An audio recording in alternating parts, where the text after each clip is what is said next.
And now it's time for Bum Reviews with Chester A. Bum.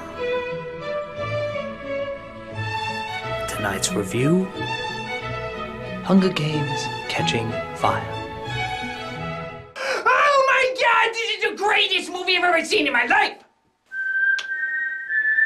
There's this girl named Katniss, and she survived the Hunger Games! Which ironically has nothing to do with hunger at all. But she's having a hard time getting used to the life of celebrity! So President Santa Claus is like, the people want to rebel against us because you're so likable. Well, what do you suppose I do? I want you to stop being likable and be even more likable. Okay, wait, what? Santa has spoken! So Katniss goes to her friend Peeta and is like, I can't do the celebrity thing. I care about people too much. I don't want to be like Miley Cyrus or Justin Timberlake who whore themselves out whenever they enter adulthood. I want to be famous just because I'm a general nice person! Wait, are you talking as Katniss or Jennifer Lawrence now? What does it matter? People will still try to call me fat. But then drunken Larry Flynn comes in and is like, you need to start convincing people that you and Peeta are in love. I don't think I can do that. I love killing animals. No, not that Peeta, your boyfriend. Who? The one everybody thinks you're in love with but can tell you're not in love with because you're so bad at it. Oh, that guy. Yeah, I love him. See, this is why you're so bad at this. So Peeta and Katniss think up a great idea. Why don't we get married? I can't do that. I'm in love with another boy. Oh yeah, the third guy. Why do you say it like that? I'm really in love with him.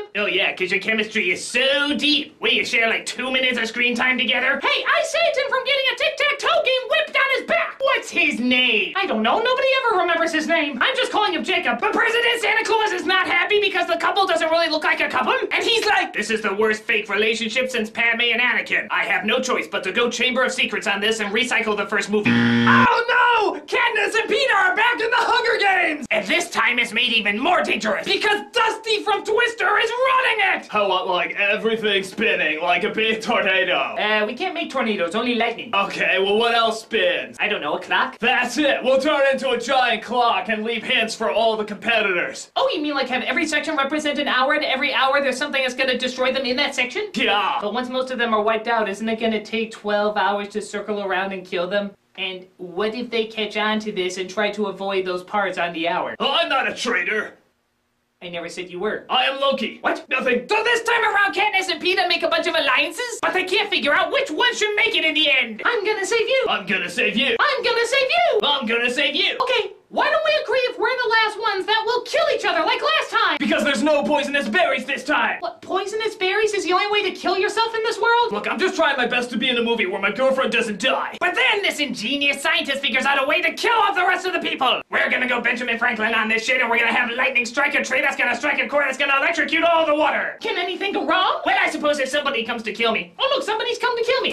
Somebody came to kill me. Now Katniss has to figure out a way for the lightning to strike something to blow up something because the movie kind of forgot to have a climax. So she straps the wire to the arrow and shoots it up in the air mid-lightning strike.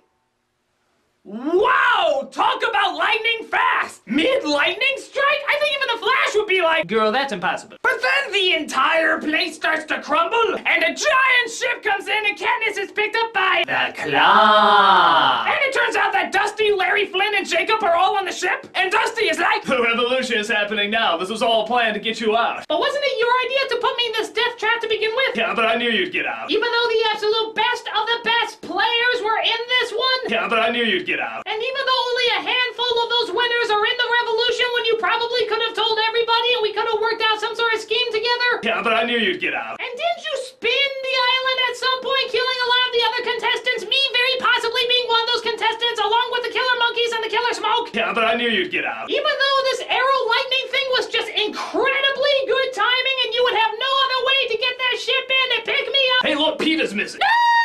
Shut her up. So Katniss finds out that her sister and mother are safe, but her home is destroyed, the revolution has begun, and they have to save Peeta from Jabba the Hutt. I mean Evil Santa. Hooray! So Catching Fire was a really good movie, even though they kind of Home Alone 2 did in cutting and pasting the script, but it's like a really epic Home Alone 2! Like, imagine Kevin fighting baboons in New York. That's what a lot of New Yorkers think they do anyway. Hey, the next Hunger Games should be in New York! Despite the fact that Chicago now has the highest crime rate. But hey, at least we're #1 in something. This is Jittery Bum saying, change! You got change! Oh, come on, Epigaya, will ya? Come on, change! Come on, I'll bring the Hunger Games to Chicago! You can have the Dark Knight fighting the Blues Brothers.